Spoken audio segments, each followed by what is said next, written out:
Buenas tardes a todos y a todas. Gracias por quedarse al panel de la tarde. Un tema muy interesante para conversar y voy a empezar en función del tiempo también presentando ya a los participantes del panel. Nos acompañan José David Rodríguez Morera, que es viceministro de Vivienda y Asentamientos Humanos de Costa Rica y también es el representante de Centroamérica y México del MINURBI. Gracias, Javi. Gracias, José David. Gabriela Palacios Vidaurre, codirectora del Instituto de Vivienda Urbana y Rural de Nicaragua. Cristina Lemus Alvarado, viceministra de Desarrollo Urbano y Vivienda de Guatemala. Dwight Sutherland, que es el ministro de Vivienda, Tierras y Mantenimiento de Barbados. Raúl Omar Acosta Gregorich, presidente del Instituto Nacional de Ordenamiento Territorial y Urbanismo de Cuba. Y Philip Telesford, que es ministro de Desarrollo Social, Comunitario, Vivienda y Asuntos de Género de Granada. Gracias por acompañarnos.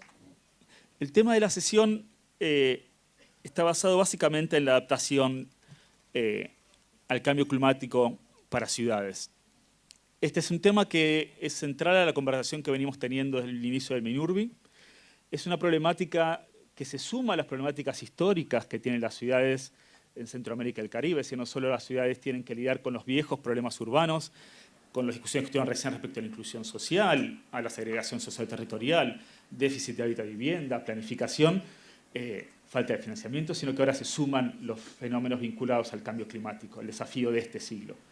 Entonces, sabemos que si bien las ciudades de Latinoamérica contribuyen poco con efectos de gases de efecto invernadero, solo el 4% de las emisiones vienen de nuestra región, sí son los que más sufren los efectos.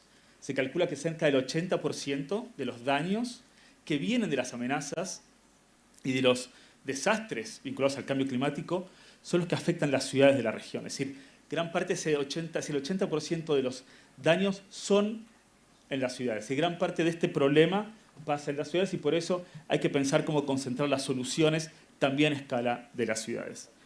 Hay un tema específico para Latinoamérica cuando uno analiza cómo son los riesgos de la región a diferentes otras partes del mundo, que tiene que ver sobre todo para este panel que se enfoca en Centroamérica y el Caribe, vinculado, por ejemplo, al tema del estrés climático, es decir, el tema de las altas temperaturas, sobre los temas de inundaciones y también temas de huracanes propios de la región, son las problemáticas más importantes específicas de esta región. Entonces, para ser muy breves en función del tiempo, mi consulta para darle tiempo a los paneles tiene que ver con cómo han trabajado desde cada uno de los niveles de gobierno con las ciudades de su región para hacer frente a los problemas de cambio climático, tanto con temas de mitigación, pero sobre todo en adaptación. Es decir, cómo hacen las ciudades para prevenir, para planificar frente a los desastres que están viniendo, hacer ciudades más resilientes y también prepararse una vez que ocurren estos fenómenos, una vez que el desastre llega, cómo construir mejor y más rápido. Así que les agradezco. Vamos a empezar por el orden que están sentados. Así que, José David, si puedes tener los 5 minutos e ilustrarnos sobre estos temas, te agradecemos. Muchas gracias. Muy buenas tardes. Muchas gracias a los anfitriones. Hemos tenido un evento de lujo. Yo estoy estrenándome en el cargo, aún no he cumplido un mes, así que he tenido realmente una inauguración de lujo acá con esta participación, esta invitación en MINURBI y estoy muy agradecido. Muchas gracias a todos y a todas. En este tema podría considerarse paradójico que los espacios de recreación, los espacios públicos donde nos recreamos, donde nos trasladamos y obtenemos todos los beneficios de los traslados y de la movilidad, puedan llegar a convertirse en espacios donde hay efectos nocivos para la salud. Y esto se ha ido generando por esta carrera, digamos, en las sociedades por la búsqueda de desarrollo, por la búsqueda de prosperidad, búsqueda de eficiencia, por ejemplo, en aspectos constructivos, pero que al final de cuentas ambientalmente puede llegar a tener y ha estado teniendo en algunos aspectos, combinados con los efectos del cambio climático, aspectos o costos ambientales muy altos. Entonces empezamos a enfrentar esa paradoja en cuanto a aspectos de ruido, de aire, contaminación, riesgos, cuando existen fenómenos de la naturaleza.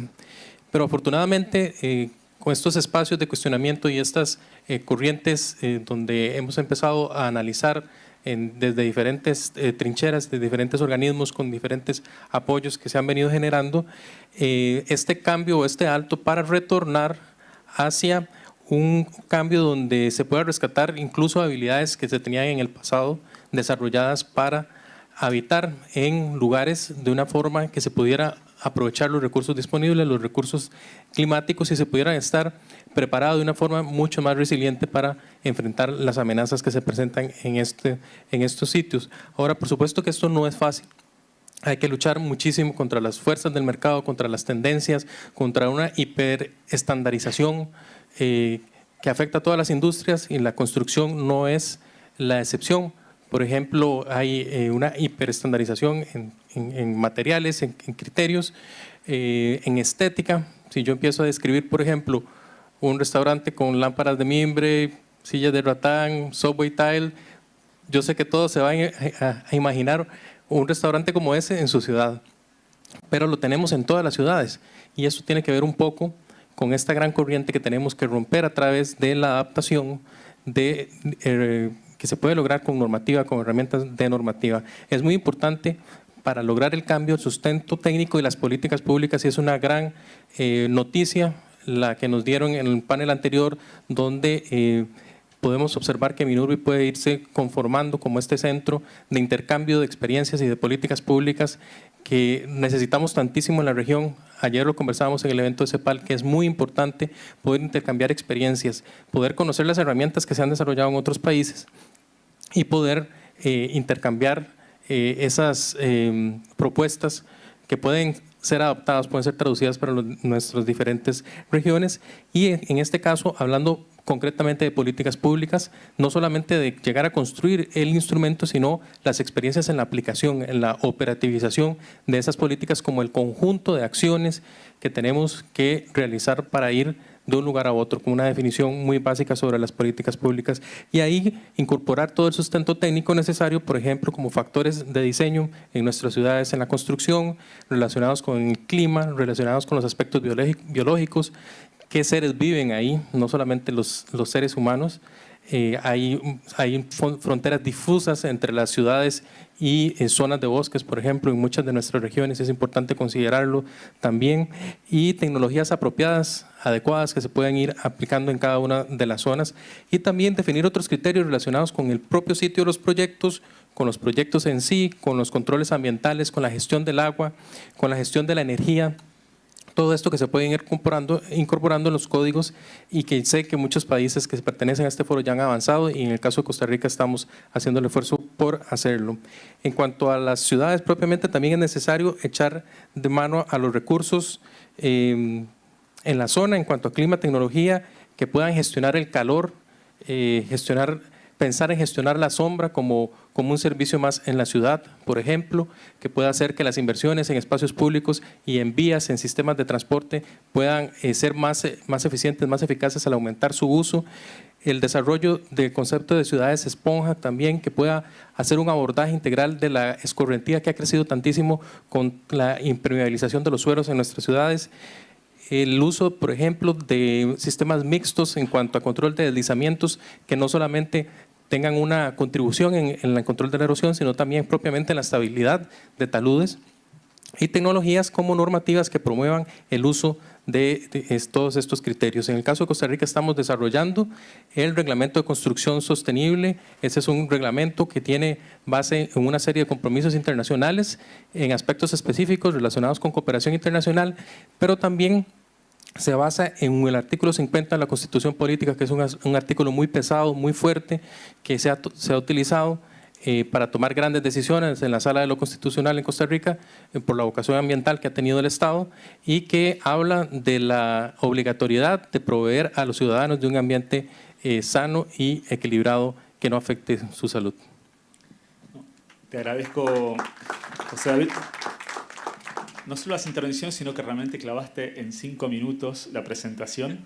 Pero me parece sí también que diste con uno de los aspectos claves que puede ser un tema que tome Minurbi con el tema de la normativa, y es unas normativas en general, son normativas que se pueden trabajar de manera similar en muchos países, atendiendo sus especificidades, pero también buscando la convergencia de estándares. Es decir, la región podría avanzar con ciertos estándares comunes en términos, por ejemplo, de construcción, y también pensar que la tecnología, las mismas tecnologías constructivas, También, si tenemos estándares similares, puede también empezar a trabajar como un mercado común de tecnología, es decir, lo que se produce en un país puede utilizarse en el otro, y también me parece que hay una oportunidad ahí de Minurbi en trabajar en que si estandarizamos algo de la normativa y las tecnologías, hay un mercado más grande para trabajar con esto. Así que me parece importante estos puntos. Le voy a pasar la palabra ahora a Gabriela Palacios Vidaurre. Voy a repetir de vuelta: codirectora Vidaurre. Le dije 3 veces mal ya. Codirectora del Instituto de Vivienda Urbana y Rural de Nicaragua. Gabriela. Buenas tardes. Para mí es un privilegio. Good afternoon. This is a privilege to be here with you. And of course, I want to thank the kind invitation and welcome of the Argentine government on behalf of President Ortega and the Vice President as well. Nicaragua is one of the members of Minurbi in order to grow in terms of institutional organization. We want to strengthen the links, the brotherhood and sisterhood, because all of us face the same difficulties because of the same inequalities, the same concerns, the same challenges. And I believe that this conference allows us to reflect upon the achievements made by other countries. When I was given the topic bioclimatic cities, I wondered, why do the cities in our nations have to face this challenge of becoming resilient cities, to adjust themselves, to adapt themselves to climate change?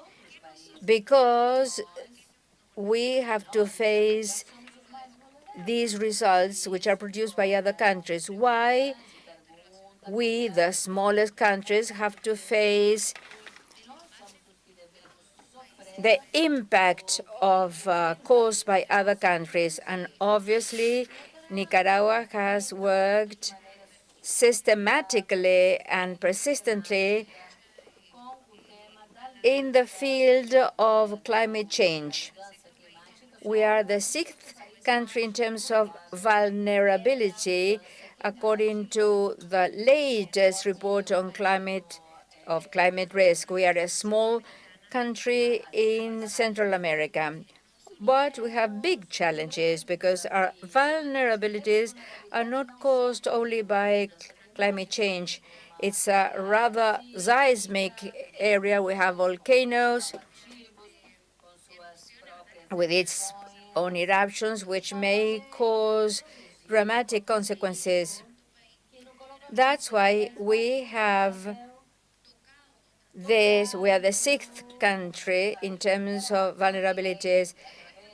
The Sandinista Front, thanks to this front, we have enshrined in our constitution the whole text of the Mother Earth Convention. So there is political will to ensure that Nicaragua has the main conditions or may protect Nicaraguan families and also the protection of the environment. That's why it has supported initiatives and it has enacted initiatives that have to do with the reduction of risk and the policy of climate change. We made progress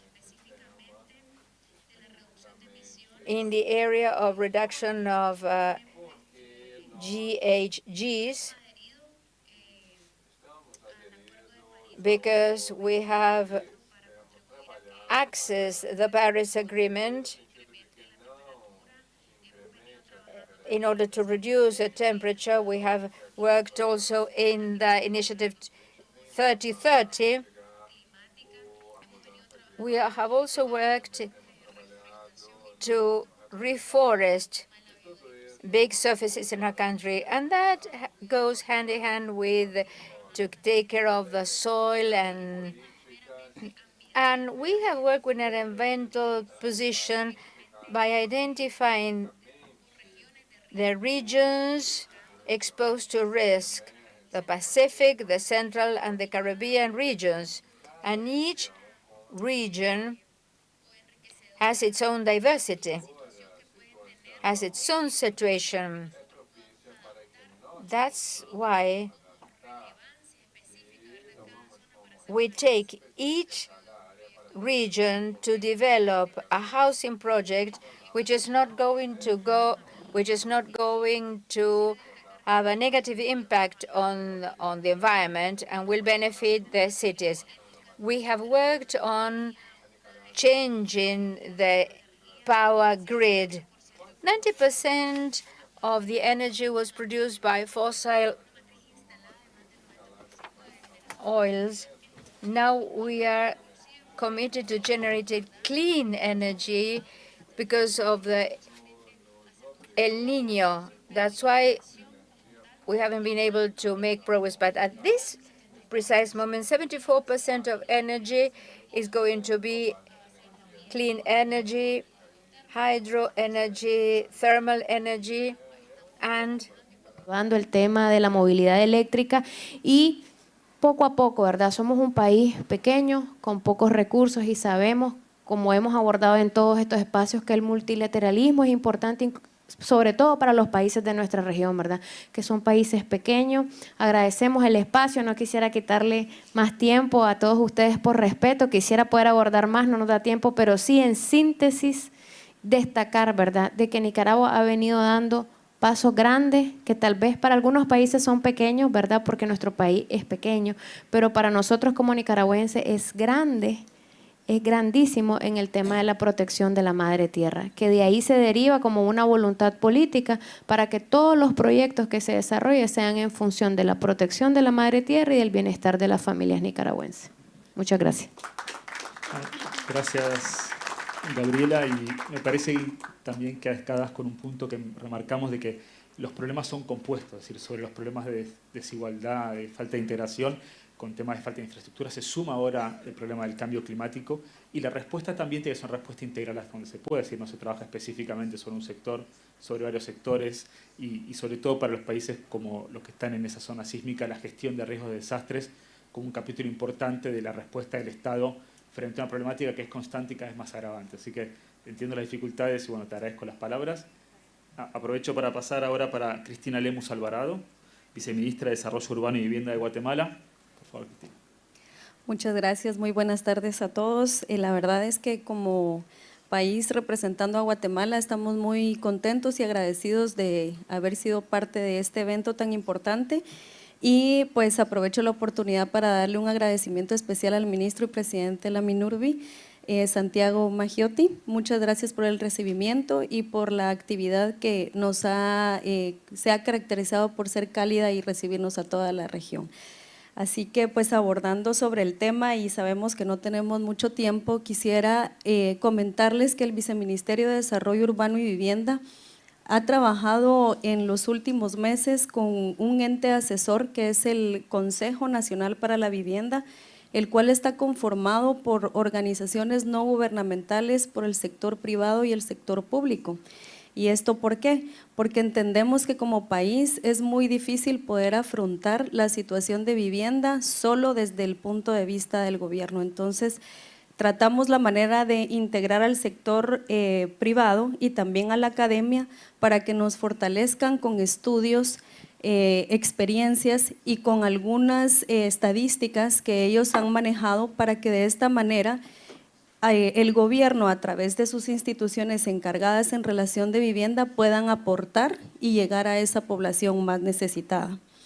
Se ha realizado en la ciudad capital diferentes proyectos de vivienda horizontal para evitar la migración de más gente a otros países y que la gente necesitada en el área urbana tenga la posibilidad de accesar a una vivienda que sea digna y que también sea accesible económicamente, porque también sabemos que el elevado costo de materiales y las viviendas que ya no se tiene pues un acceso accesible por parte de las familias, eso también provoca que las familias puedan migrar a otros países.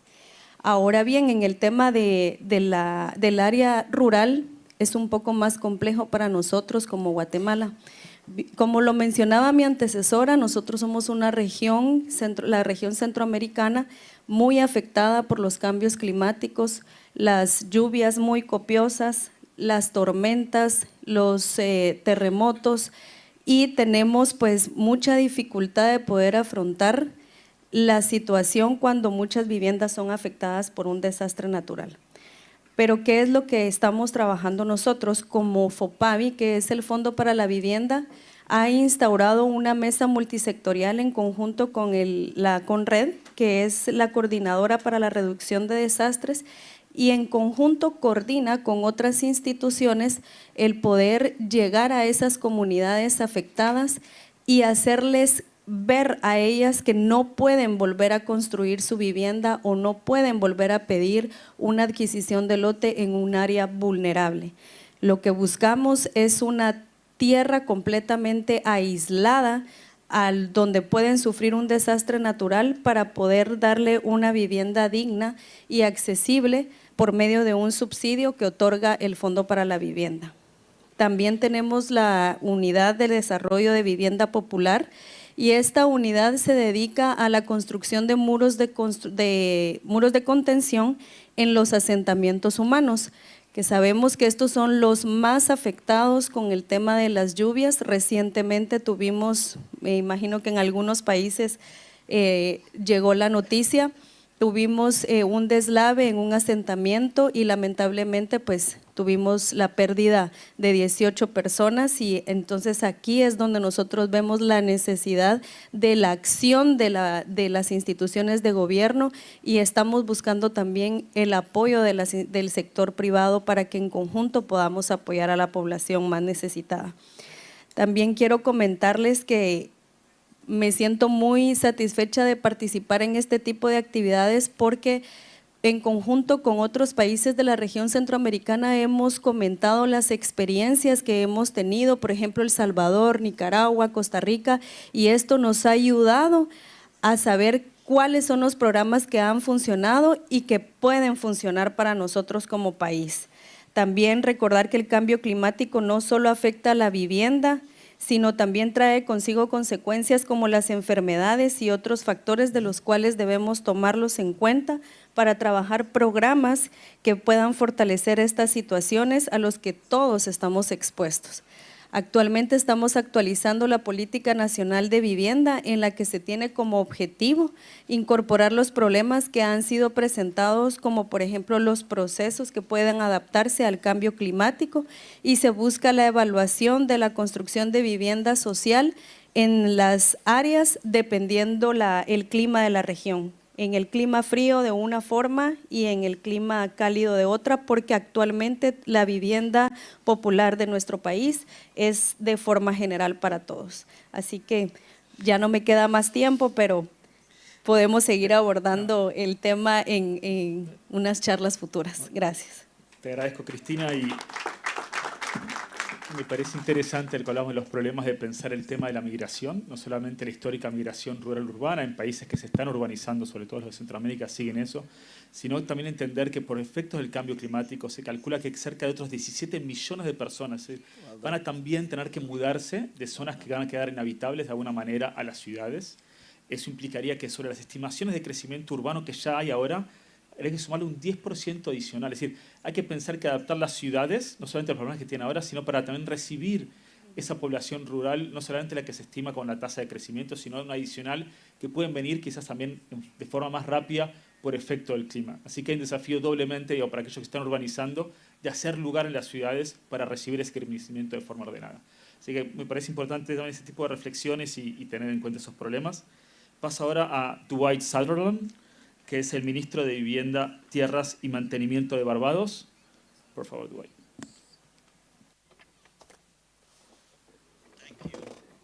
Muchas gracias. Buenas tardes. Es un placer estar acá en Argentina. Ministro Maggiotti, por segunda vez o por tercera vez, Le doy las gracias por los temas que nosotros estamos viendo en Minurbe. Permítanme hablar en nombre de la primera ministra, porque mis propios 4 minutos y medio se van a enfocar en cómo nosotros tratamos la crisis climática y la adaptación al cambio climático requiere la financiación y cómo lo hacemos eso en Barbados. Nosotros tenemos una iniciativa, ustedes habrán escuchado de la iniciativa propia de Bridgetown. Tenemos 3.000 millones para encarar no solamente problemas en el Caribe, sino también en Latinoamérica. Y estos temas, estos problemas que nosotros queremos encarar son la mitigación, la adaptación, y nosotros nos olvidamos de lo que es las pérdidas y los daños. ¿Cómo lo vamos a hacer? Reconocemos que como país la mayoría de los fondos se distribuyen entre los más ricos en el país, los que, no en el país, corrijo, en el mundo. Los países del G7 tienen unas tasas de interés muy beneficiosas para encarar la crisis climática y energética. ¿Dónde debe ir el dinero? A los mercados emergentes y a las economías económicas. Los otros van a sufrir los efectos de esta crisis climática. Y nosotros no queremos utilizando el término porque lo que tenemos es una crisis climática y la iniciativa Bridgetown quiere encarar el financiamiento para mitigar, usar los fondos para canalizarlos a aquellas áreas donde los bancos multilaterales de desarrollo otorgan créditos, y una de las áreas en las cuales nos queremos encarar con respecto a los derechos de giro, con respecto al Fondo Monetario Internacional especialmente, es que estos derechos no son o no están disponibilizados para todos los bancos multilaterales. Cuando nosotros pedimos dinero y tenemos una tasa de interés muy baja, y estas son algunas de las áreas en las cuales como país nosotros promulgamos y queremos aumentar en la COP28, de manera que Latinoamérica y el Caribe pueda encarar las crisis climáticas. Como país, no solamente con la iniciativa Bridgetown hemos avanzado, también queremos poner el dinero donde se necesite más. Recientemente, en octubre, nosotros promulgamos 2 leyes que tienen que ver con la pandemia. Lo repito, una legislación que tenga que ver con el diferimiento del pago por desastres naturales y la pandemia. Entonces, queremos que tengamos una gracia de 2 años. Esto significa que el capital en nuestro país va a encararse para la mitigación y la pérdida y los daños que existen por estas catástrofes. Sufrimos el huracán Elsa.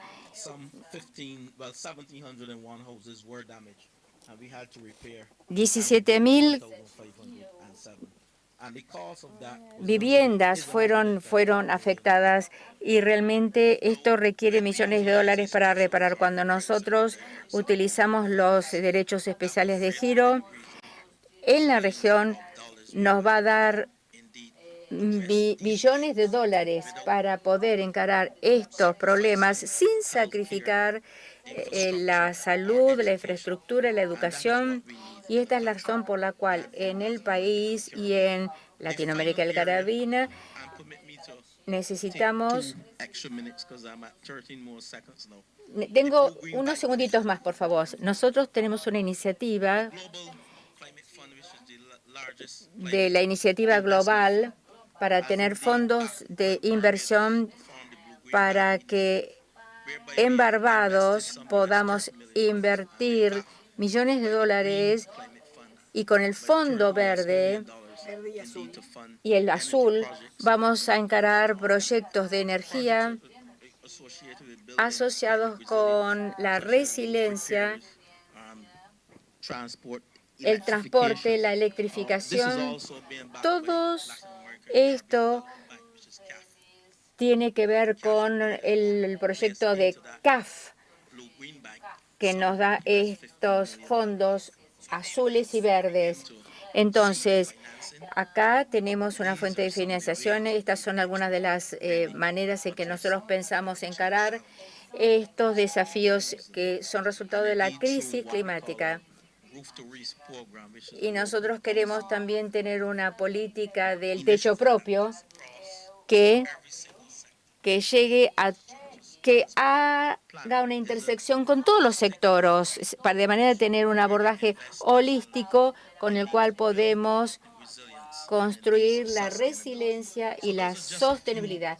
Estos son apenas un puñado de las cosas que yo les puedo comenzar con respecto a el Caribe, que tiene sus propias normas para la construcción de viviendas, la construcción de viviendas resilientes.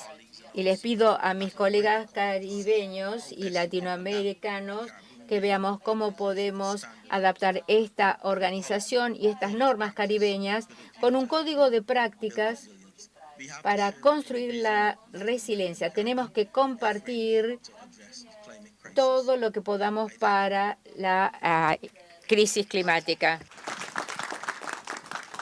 Creo que es bastante justo el planteo que hace para entender un poco cómo es que se redistribuyen las cargas, los beneficios de los que implican el cambio climático y que no hay solución posible si no se piensa en una arquitectura financiera que pueda dar respuesta al tamaño del problema que tenemos. Hay cálculos que suponen que solo hay identificado como solo un 3% de financiamiento respecto a lo que es el problema real, los necesidades de financiamiento que habrá por un futuro para esta agenda. Y creo que gran parte de la comunidad internacional y espero que en la próxima reunión del COP se puedan seguir avanzando en este tema.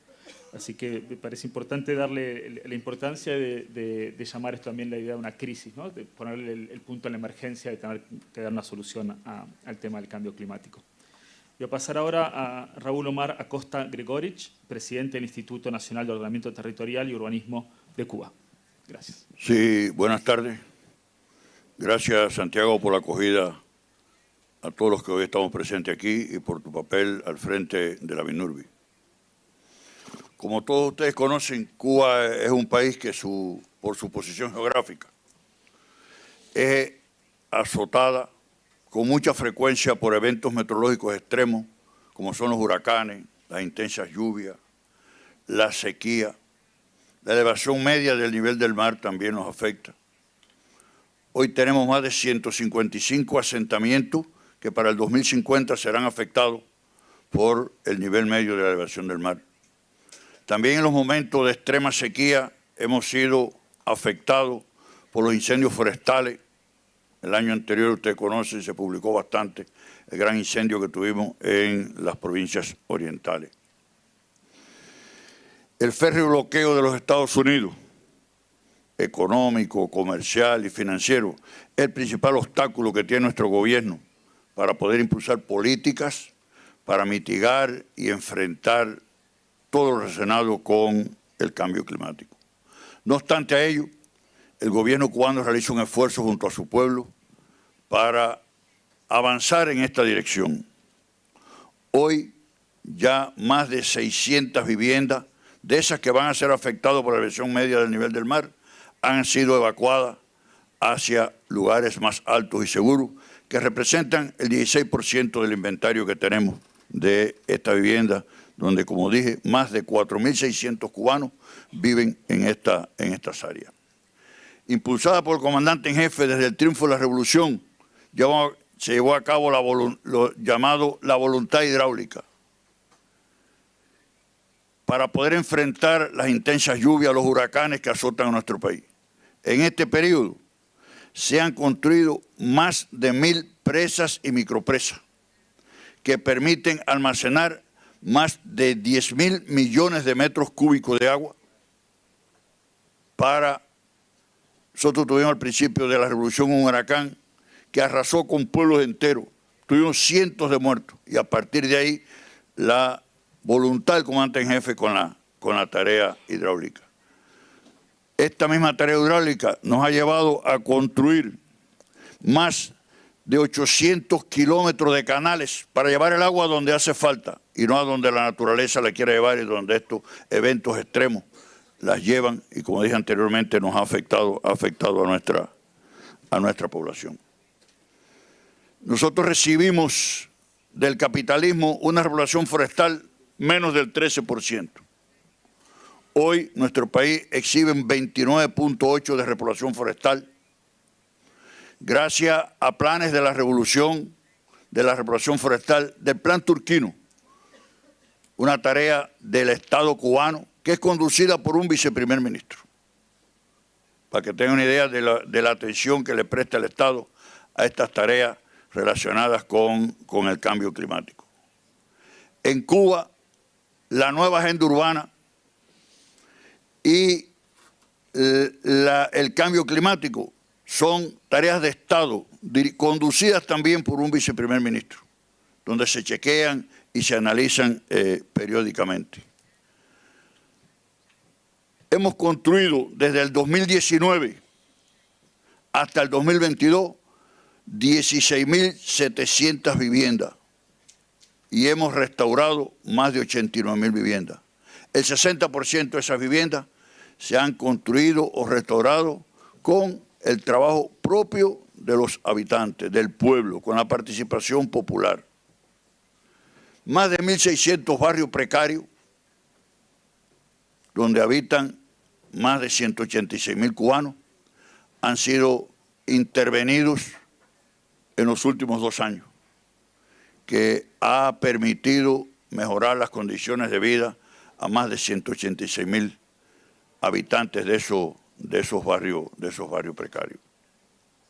Sin duda que el tema climático, primero por la posición geográfica en que nos encontramos, a Cuba nos afecta con mucha frecuencia, además de los otros eventos.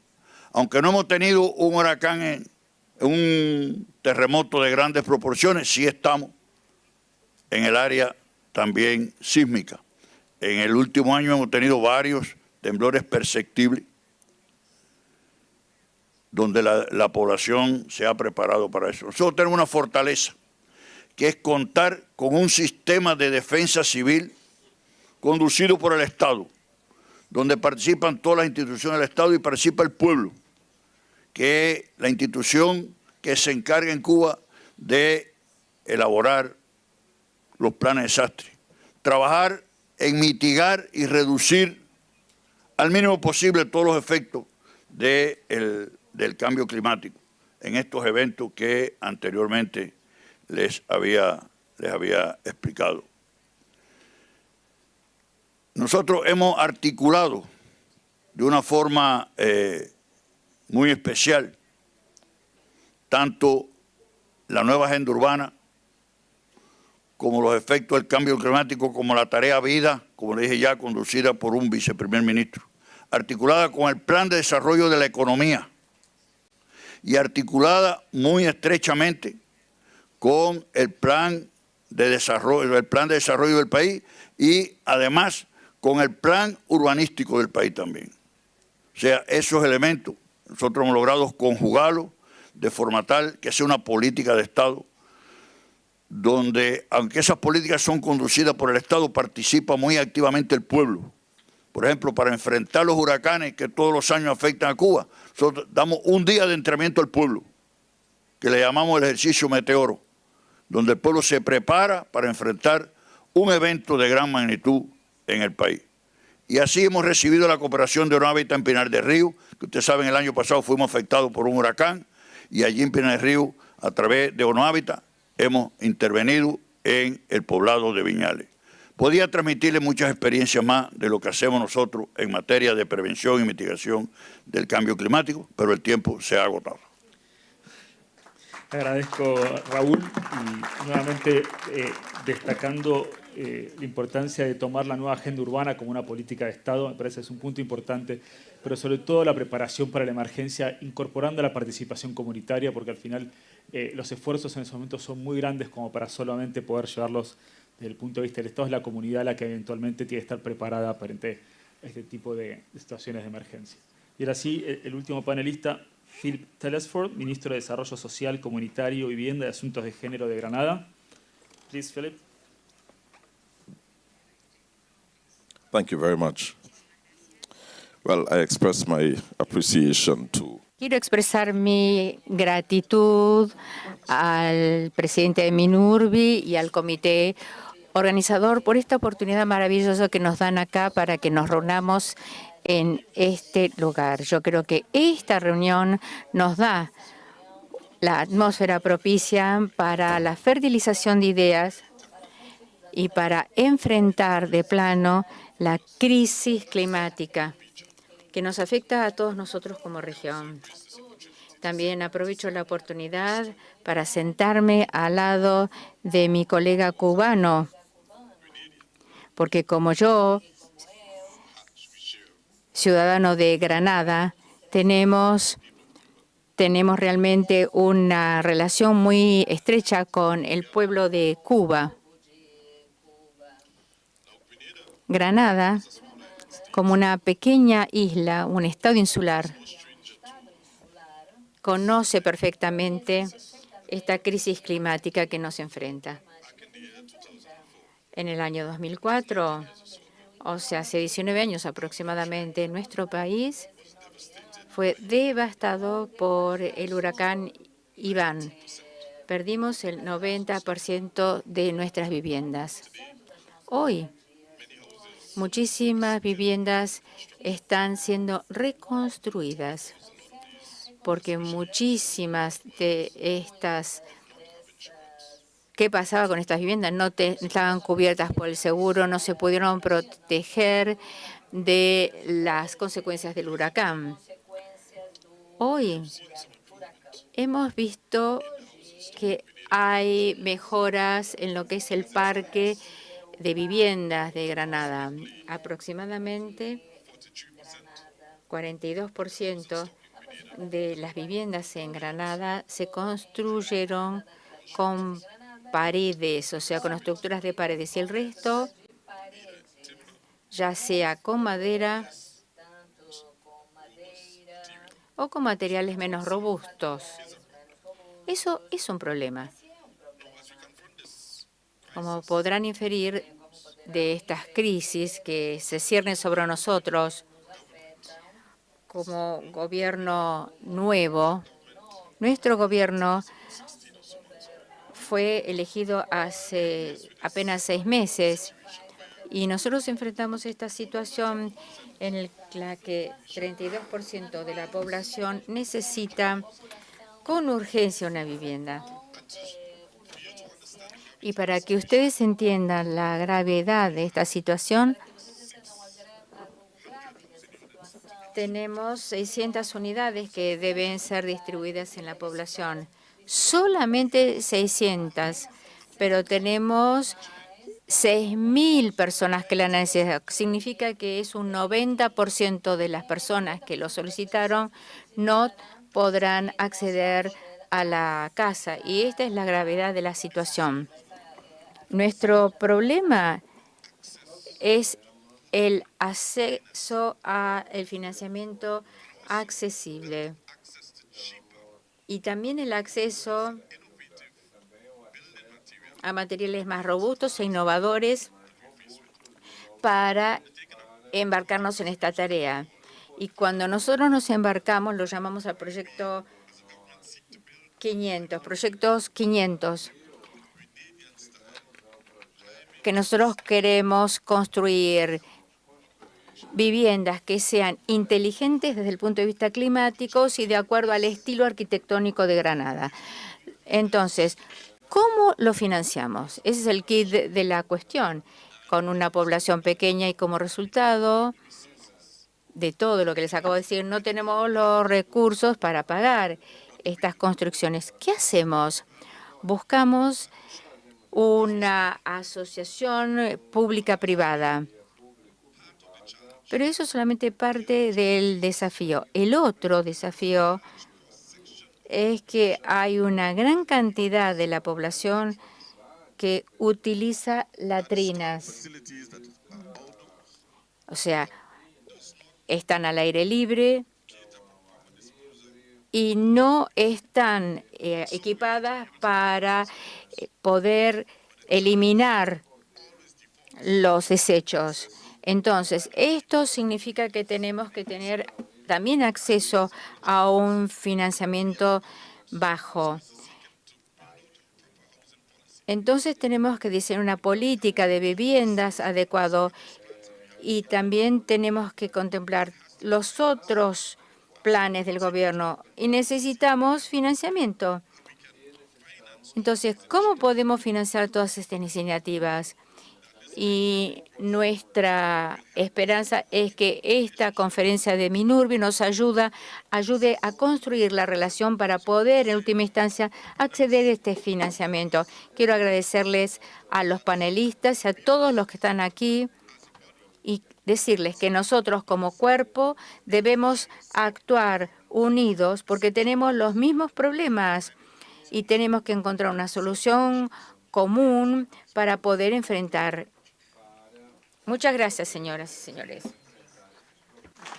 Parece que hay una necesidad también de pensar las dos cuestiones, no solamente cómo pensar de el financiamiento de la vivienda, tanto sector público, sector privado, pensar en que estos diseños tienen que ser climate smart, es decir, ya incorporar temas de diseño urbano, y pensar también la posibilidad de lo que se llama el building back better, es decir, cada vez que aparece un tema de un tipo de desastre natural y hay que reconstruir esas viviendas, hacerlo de una manera inteligente para que la próxima vez sean más resilientes a temas climáticos.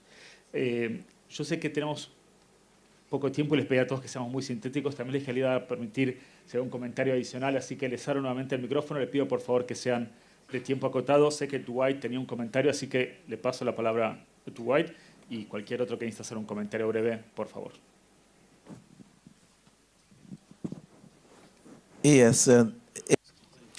Dos cosas. Mi vecino, Grenada, en cuanto al tipo de edificación, les aliento a usar los estándares regionales del Caribe en cuanto a calidad. Eso da la necesaria práctica de la edificación de construcción regional. Código. Y ese es el estándar. Y el código que se necesita es el código y los estándares. De hecho, yo me olvidé de decir una cosa cuando hablé. Y es que los instrumentos de préstamo para la gente del Caribe, ellos estamos todos en el cinturón de huracán. Tenemos que enfrentar los huracanes año tras año tras año. Es un problema que es recurrente, el de los huracanes. Todos los códigos deben tener una cláusula de desastres naturales y de pandemia. Quise decirlo y me olvidé porque me apuré, porque tenía poco tiempo, pero esto es urgente para la MINURBI en el Caribe, porque cuando tenemos esa cláusula de desastres naturales y pandemia, bueno, uno puede posponer los pagos cuando uno toma un préstamo y esa amortización, depreciación, ese interés que uno pagaría normalmente no se paga y uno usa ese dinero para construir la propia resiliencia y apoyar este tipo de temas. No quiero ir para atrás, ¿verdad? Pero de acá en adelante todos tenemos que enfrentar a los huracanes. Y del 2004 ahora, ¿cuántos años son? Y aún uno no se recupera. Años y años que uno no se recupera y viene un próximo huracán. Así que hay mucho para hacer y el foco tiene que estar en construir nuestra propia resiliencia, ¿eh? No solamente adoptar estándares que nos den esa resiliencia como la Organización Caribeña de Calidad y Código de Prácticas. En fin, son dos puntos que quería decir, que esto creo que es muy importante. Sino a pedido también de la organización, creemos que hemos podido tocar varios temas que hacen la creación de resiliencia y adaptación. Hemos discutido el tema de normas, también con el tema de estándares que pueden estar aplicados a temas regionales, entender las diferencias regionales al momento de crear los estándares y avanzar sobre esos temas. Hemos hablado de tener una mirada amplia e integradora respecto a los temas de cambio climático que no solamente afectan el sector específicamente urbano de vivienda, sino que es una mirada más amplia que va desde la transformación energética y otras políticas que hacen al frente al cambio climático. Hemos hablado de los desafíos de inmigración rural, urbana y los nuevos desafíos de inmigración hacia las ciudades que suponen también un estrés adicional respecto a dar respuestas a gente que va a aumentar y acelerar el proceso de urbanización hacia adelante. Hemos conversado con la importancia de preparación de la emergencia, de poder prepararse previamente y que la comunidad esté integrada a entender los desafíos que se vienen hacia adelante en términos del cambio climático y los desafíos y amenazas que enfrentamos comunitariamente y de forma colectiva. Y quizás el último punto para volver a lo que dijo Dwight, de la importancia de tener instrumentos financieros que den respuesta a esta crisis climática, porque no hay solución si no tenemos la forma de implementarlos. Así que yo les agradezco a todos por la paciencia y el tema, sobre todo entre los paneles, de adaptarse al tiempo. Pido un aplauso para despedir al panel y pasamos a la próxima sesión. Gracias.